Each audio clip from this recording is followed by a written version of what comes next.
সেই জানুয়ারি থেকে একটা এক্সাইটিং ফিলিংস কাজ করতো যে রোজা আসবে, রোজা আসবে। আর এখন সেই রোজা প্রায় ১৫টাই শেষ হয়ে গিয়েছে আলহামদুলিল্লাহ। বিশ্বের সকল মুসলমানদের জন্য সবচেয়ে প্রিয় এবং রহমতপূর্ণ একটি মাস হলো রোজার মাস। আর এই মাসটাতে আমরা অনেক রহমত আর বরকতের ছায়ার নিচে থাকি। আসসালামু আলাইকুম, welcome to my another Ramadan series blog. এই ব্লগটা হচ্ছে ১৫ রমজান নিয়ে। যেহেতু হাফ রমজান শেষ হয়ে গিয়েছে তাই আগে থেকে ডিসাইড করে রেখেছিলাম সেদিন কিছু একটা রান্না করব। তেমন একটা ইফতার বানাবো না, ভাজা পোড়ার কোনো আইটেম মেক করব না। বাট কোনো একটা কারণবশত সেই প্ল্যানটা ক্যান্সেল হয়ে যায়। কিন্তু হুট করেই আবার ডিসাইড হয় যে না, ঠিক আছে, কোনো একটা কিছু রান্না করা যাক। তো আমি সেদিন ডিসাইড করেছিলাম যে আমি একটু vegetable noodles and chicken fry make করব। চাইলে কিন্তু নর্মাল নুডলসও রান্না করা যায়, কিন্তু আমি চিন্তা করেছি যেহেতু ইফতারের সময় সারাদিন খালি পেটে থাকা হয়েছে তাই কিছু হেলদি আইটেম দিয়েই নুডলসটা রান্না করা যাক। আমি অনেক ফ্যামিলিয়ার একটা পার্সন, তাই আমি ফ্যামিলি কেয়ার করতে খুবই লাইক করি। হয়তো আমার ফিউচারটা ইকরা আপুর মতো হবে, তাই আমি এত ফ্যামিলি লাইক করি। আজ পর্যন্ত আমি যত মেয়ে মানুষকে দেখছি তারা সবাই কম বেশি ফ্যামিলিয়ার ছিল। আর যাদের লাস্ট এন্ডিংটা একদমই ভালো ছিল না, সুখের ছিল না, উল্টো অনেক কষ্টদায়ক আর খারাপ ছিল। সো যাই হোক, এত ইমোশনাল পার্ট আমরা একটু স্কিপ করি, এখন চলে আসি মেইন পার্টে। তো এখানে আমি চিন্তা করেছি যে আমি একটু পাস্তাও অ্যাড করব। তো পাস্তাটা আমি ফার্স্ট আগে সিদ্ধ করে নিয়েছি, যেহেতু পাস্তাটা সিদ্ধ করতে বেশি সময় লাগে। এন্ড দেন একে একে আমি আলু আর গাজরটাও এখানে অ্যাড করে দিয়েছি, আর সবার লাস্টে আমি নুডলসটাও অ্যাড করে দিয়েছি। মোটামুটি 80% সিদ্ধ হয়ে আসলে এটা আমি ঠান্ডা পানি দিয়ে ধুয়ে নেব, সাথে কিছু তেল দিয়ে ওয়াশ করলে নুডলসটা কিন্তু খুবই ঝরঝরা হয়। তাই আমি তেলটা ইউজ করি, চাইলে কিন্তু আপনারা সিদ্ধ হওয়ার সময় তেলটা দিতে পারেন।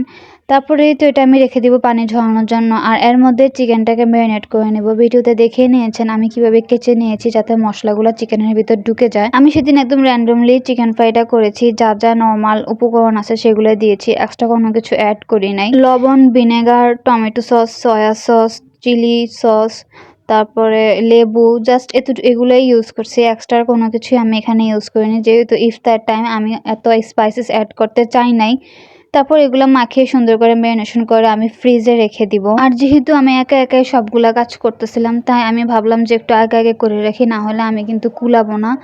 তো যাই হোক, এই তো আমি এটা সুন্দর করে ম্যারিনেশন করে ফ্রিজে রেখে দিব। অ্যান্ড দেন এখন আমি আসরের নামাজটা পড়ে আসবো, যেহেতু আসরের সময় হয়ে গিয়েছে। এই তো নামাজ শেষ করে নামাজ পড়ে আমি এখন আবার কিচেনে ব্যাক করেছি। এখন আমি ফার্স্ট কিন্তু নুডলসটা রান্না করে নিব। র্যান্ডমলি নুডলস রান্না করতে সবাই পারেন, তাও আমি একটু শেয়ার করছি আপনাদের সাথে যে আমি সবসময় কিভাবে নুডলসটা রান্না করি। অলওয়েজ সবসময় আগে তেল গরম করে তেলে পেঁয়াজ কাঁচামরিচ দিয়ে একটু নেড়ে চেড়ে নেব। তারপর আমি সবসময় এখানে ফার্স্ট লবণটাই দিয়ে দিই। তারপর ডিমটা আমি একটু একটু একটু একটু করে স্ক্রাম্বল করে নিই, কারণ একসাথে দিয়ে দিলে ডিমটা পুরো অনেক বড় বড় পিস হয়ে যায়, যেটা আমার একদমই ভালো লাগে না। নুডলসের ছোট ছোট ডিমের স্ক্রাম্বলটাই আমার অনেক পছন্দ। তারপর এখানে নুডলসের সাথে যে মশলার প্যাকেটটা ছিল সেটা আমি অ্যাড করে দিয়েছি। তারপর এই তো অ্যাড করার পরে আমি একটু একটু করে অল্প অল্প করে নুডলস এখানে দিয়ে আমি এগুলোর সাথে অ্যাড করে নিচ্ছিলাম, কারণ যদি আমি সবটা নুডলস একসাথে দিয়ে দিই তাহলে কিন্তু স্পাইসেসগুলো একসাথে নুডলসে লাগবে না। এক সাইডে কম লাগতে পারে, এক সাইডে বেশি লাগতে পারে, তাই আমি ভাগ ভাগ করে সবসময় নুডলসটা দিই। পুরোটা নুডলস দেওয়ার পরে আমি এখানে ম্যাগি মশলা অ্যাড করেছি, তারপর সয়া সস দিয়েছি, একটু টমেটো সস দিয়েছি, দিয়ে আমি আবার নেড়ে চেড়ে মিক্স করে নিচ্ছিলাম, কারণ নুডলসটা মিক্স করার মধ্যেই কিন্তু আসল মজা। আমার কিন্তু নুডলস প্রায় 90% হয়ে এসেছে। এই তো আমি লাস্ট এখানে কিছু ধনিয়া পাতা অ্যাড করে দিচ্ছিলাম, কারণ ধনিয়া পাতার ফ্লেভার অ্যান্ড স্মেলটা আমার অনেক পছন্দ। এই তো ধনিয়া পাতা দিয়ে কিছুক্ষণ রেখে আমি আবার ধনিয়া পাতাও অ্যাড করে নিয়েছি। আর এই তো এটাই ছিল আমার ফাইনাল লুক ভেজিটেবল নুডলসের। নুডলসটা মেক করে আমি এক পাশে রেখে দিয়েছি। এখন আমি চিকেনটা নামিয়ে এনেছিলাম, যেটা আমি ম্যারিনেশন করে ফ্রিজে রেখে দিয়েছিলাম। আর ফ্রাই করতে সবাই জানে, ফ্রাই করার আগে আমি একটু চালের গুঁড়া জাস্ট অ্যাড করে নিয়েছি, আর কিছুই করিনি। এবার আমি ধীরে ধীরে একদম মিডিয়াম বললেও কম হবে, আমি একদম লো হিটে এগুলো ফ্রাই করে নিচ্ছিলাম, কারণ একদম বেশি হিটে এগুলো ফ্রাই করলে পুড়েও যেতে পারে আর ভিতরে মাংসটা ভালোভাবে না হওয়ারও চান্সেস থাকে। তো সেজন্য আমি একদম লো হিটে এটা করে নিচ্ছিলাম।